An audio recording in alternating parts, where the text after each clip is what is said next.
একটি সিদ্ধান্তেই বিশ্ব বাজারে নতুন উদ্বেগ। ডোনাল্ড ট্রাম্পের নতুন শুল্ক নীতির কারণে 60টিরও বেশি দেশের রপ্তানি চাপে পড়তে পারে। প্রশ্ন উঠছে, এটি কি শুধু আমেরিকার অর্থনীতি রক্ষার পদক্ষেপ, নাকি শুরু হতে যাচ্ছে নতুন বৈশ্বিক বাণিজ্য যুদ্ধ? যুক্তরাষ্ট্রের প্রেসিডেন্ট ডোনাল্ড ট্রাম্প প্রশাসন নতুন করে বিভিন্ন আমদানিকৃত পণ্যের উপর উচ্চ শুল্ক আরোপের ঘোষণা দিয়েছে। প্রশাসনের দাবি, এই পদক্ষেপের উদ্দেশ্য হল যুক্তরাষ্ট্রের শিল্প, উৎপাদন এবং কর্মসংস্থানকে আরও শক্তিশালী করা।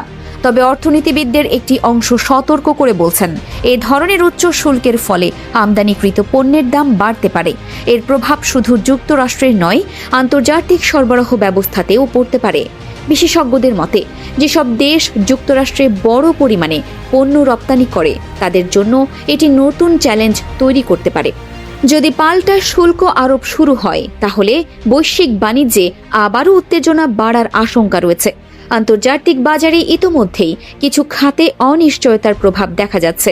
বিনিয়োগকারী ও ব্যবসায়ীরা পরিস্থিতির দিকে নিবিড়ভাবে নজর রাখছেন, কারণ বিশ্বের বৃহত্তম অর্থনীতির এমন নীতিগত পরিবর্তন আন্তর্জাতিক বাজারেও বড় প্রভাব ফেলতে পারে।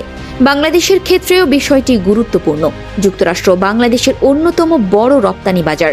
যদিও এখনই সরাসরি বড় কোনো প্রভাবের ঘোষণা নেই, তবুও বৈশ্বিক বাণিজ্যে অস্থিরতা তৈরি হলে রপ্তানি নির্ভর দেশগুলোকেও সতর্ক থাকতে হতে পারে।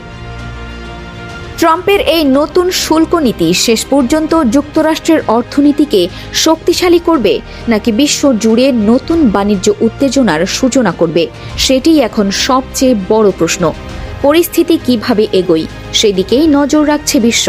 নতুন কোনো গুরুত্বপূর্ণ আপডেট এলে আমরা তা আপনাদের জানাবো।